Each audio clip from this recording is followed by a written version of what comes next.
नमस्कार, आदाब, hello friends. आपके साथ मैं हूं फराज और चैनल फिल्मी फराज है। यहां बातें फिल्मों की होती हैं। प्यार जिसने न किया, प्यार जिसने न किया, खाक दुनिया में जिया। ये लाइनें किसकी हैं? तो ये जनाब हसरत जयपुरी साहब ने लिखा नगमा तेरे घर के सामने फिल्म। और इसमें संगीत किसका है? म्यूजिक है एस.जी. बर्मन साहब का, दादा का। दोस्तों, अब हसरत साहब का जब नाम आता है तो शंकर जयकिशन साहब का नाम जुड़ जाता है बरसात से, और वो टीम थी शैलेंद्र जी, हसरत साहब, शंकर जयकिशन। लेकिन हसरत साहब ने बाहर भी काम किया, मदन मोहन जी के साथ, आर.डी. बर्मन जी के साथ, एस.जी. बर्मन साहब के साथ भी काम किया। हालांकि बर्मन दादा ने ज्यादातर काम साहिर साहब के साथ किया, फिर अनबन हो गई, मजरू साहब के साथ काम किया, शैलेंद्र जी के साथ काम किया, काला बाजार, बंदनी, गाइड को कौन भूल सकता है। लेकिन आज के इस कार्यक्रम में हम नजर डालेंगे कि हसरत साहब ने बर्मन दादा के लिए कितने फिल्मों में गीत लिखे। तो 2 फिल्में हैं, बहुत से लोग 3 मानते हैं, लेकिन मैं उस पर बात करूंगा। दोस्तों, पहली फिल्म तो आई तेरे घर के सामने, देवानंद साहब की, नूतन जी, और इसके नगमे लिखे हसरत साहब ने, वो संगीत एस.जी. बर्मन, क्योंकि एस.जी. बर्मन साहब भी देव साहब की फिल्मों में संगीत देते थे ज्यादातर। कभी कभार उन्होंने लिया, वो भी मजबूरी के तहत, मुझे ऐसा लगता है। लेकिन बर्मन दादा को देव साहब ने कभी छोड़ा नहीं। अब तेरे घर के सामने में हसरत साहब ने नगमे लिखे, और जब ये दोनों पहली बार साथ है तो पहली ही फिल्म में कमाल हो गया। दोस्तों, आप बताइए कौन सा अच्छा। ये फिल्म बड़ी अच्छी है, बड़ी मजेदार है, ओम प्रकाश जी हैं, और बड़ा जो टक्कर होती है, उम्दा फिल्म है स्टोरी के लिहाज से भी। और राशिद खान तो थे ही इसमें, जो देव साहब के साथ हर फिल्म में हुआ करते थे।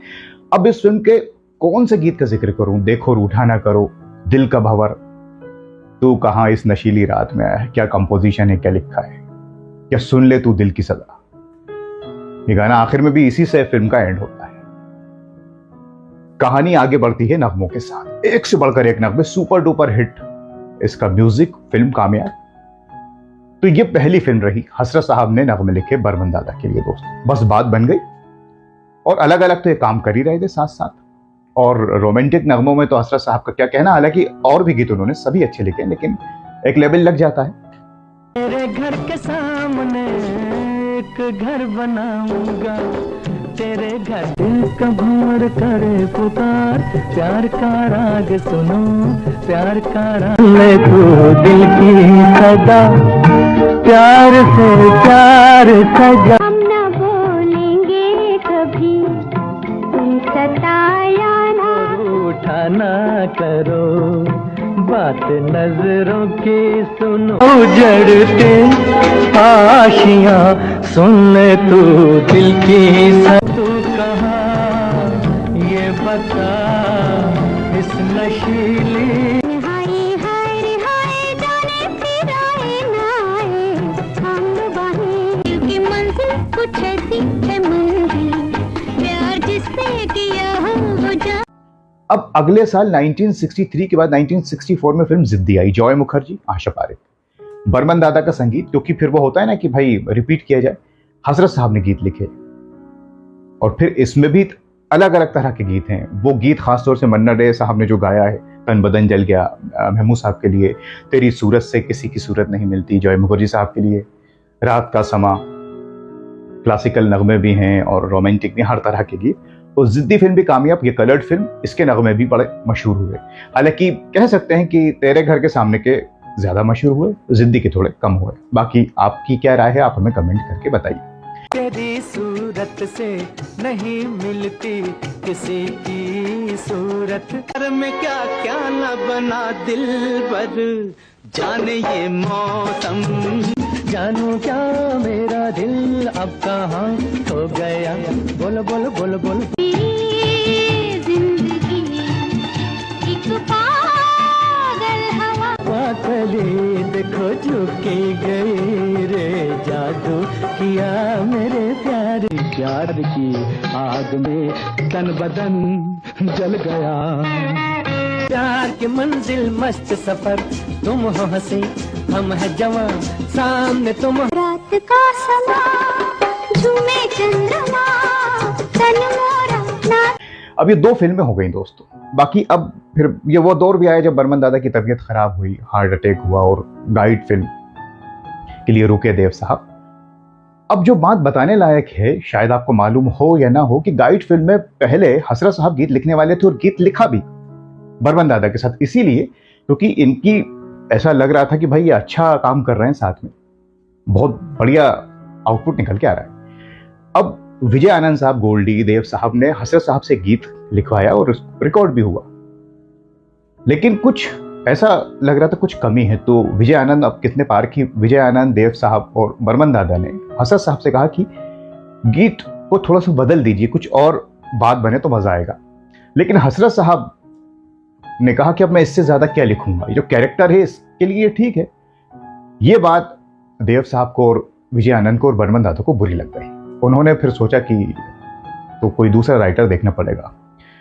जो हमारी फिल्म के कैरेक्टर के बारे में ही इंसान कह रहा है कि इससे ज्यादा क्या लिखूं, तो फिर कैसे हम साथ काम करेंगे। तो उस जमाने में ये होता था कि अगर आपने किसी को साइन कर लिया है ऐसा राइटर, सॉन्ग राइटर, तो पूरा पैसा देना पड़ता था। लिहाजा देव साहब ने विजय आनंद से कहा कि हसरत साहब को पूरा पेमेंट दे दिया जाए, 25,000 रुपए का चेक, और हम किसी दूसरे सॉन्ग राइटर को देखते हैं। लिहाजा हसरत साहब को दे दिया गया कि साहब वो हम नहीं साथ काम कर पाएंगे, क्योंकि आप हमारी फिल्म जो है, अगर कैरेक्टर पर नहीं लिख पा रहा है, आपका ऐसा है, तो फिर कोई बात नहीं, ये आपका अमाउंट। हसरत साहब ने कहा खैर ठीक है, वो बात आई गई होगी। फिर हसरत साहब ने फिल्म छोड़ दी।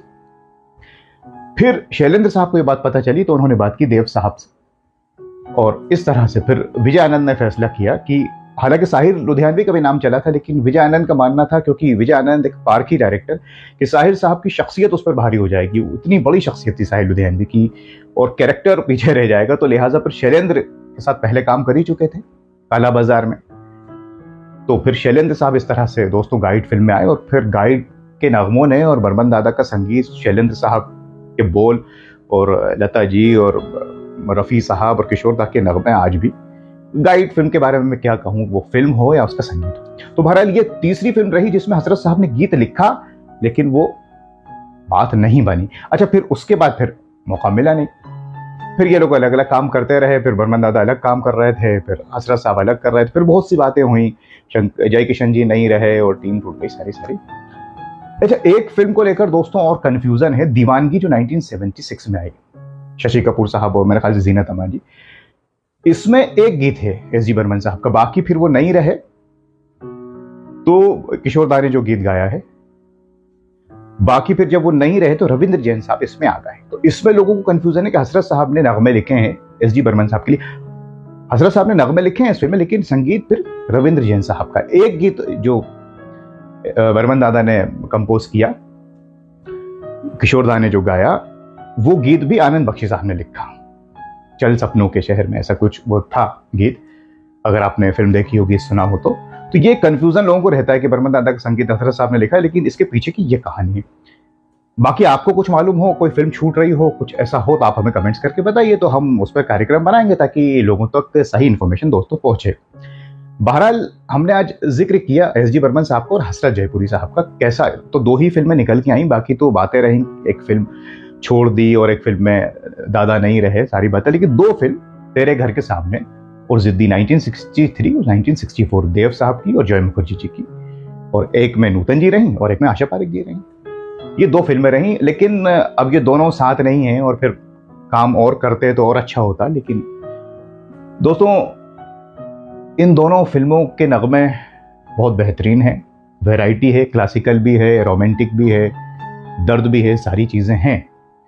और कभी कभी होता है ना कि एक फिल्म या 2 फिल्में ही काफ़ी होती हैं अगर साथ मिल जाए तो। बाकी बर्मन दादा ने सबके साथ काम किया, मैंने जिक्र किया ही, साहिर साहब, मजरू साहब हों, शैलेंद्र, हसरत साहब ने भी काम किया ही है, शंकर जय किशन के अलावा मदन मोहन हो, आर डी बर्मन हो, एस जी बर्मन साहब, और भी कुछ संगीतकारों को छोड़ देते, क्योंकि वो टीम वर्क जब होता है तो फिर इंसान बहुत ज़्यादा सबके साथ काम नहीं कर पाता। बहरहाल ये आज की पेशकश, इसमें हमने याद किया महान music director S G Burman साहब को, महान सॉन्ग राइटर हसरत जयपुरी साहब को। इनकी कहानियां हम लेकर बीच बीच में आते रहते हैं कि इनकी पर्सनल लाइफ कैसी रही और सफ़र कैसा रहा फिल्मी, लेकिन आज हमने इन 2 महान लोगों को याद किया। तो जब इनको याद किया तो इसमें अपने आप रफ़ी साहब, लता जी, आशा जी, मुकेश जी, और तमाम सॉन्ग राइटर्स आ जाते हैं। आप हमें कमेंट्स करके बताइए आपकी क्या राय है इन दोनों के बारे में, और कोई भी बात अगर छूट गई हो तो उस पर कमेंट ज़रूर कीजिए, हम उसे अगले कार्यक्रम में ज़रूर लाने की कोशिश करेंगे। अब मैं जाता हूं दोस्तों, कुछ और रिसर्च करके आपके लिए लाऊंगा। तो तब तक आप अपना ख्याल रखें और जुड़े रहें चैनल फिल्मी फराज से। अब अपने दोस्त फराज को इजाज़त दीजिए। नमस्कार, खुदा हाफिज़।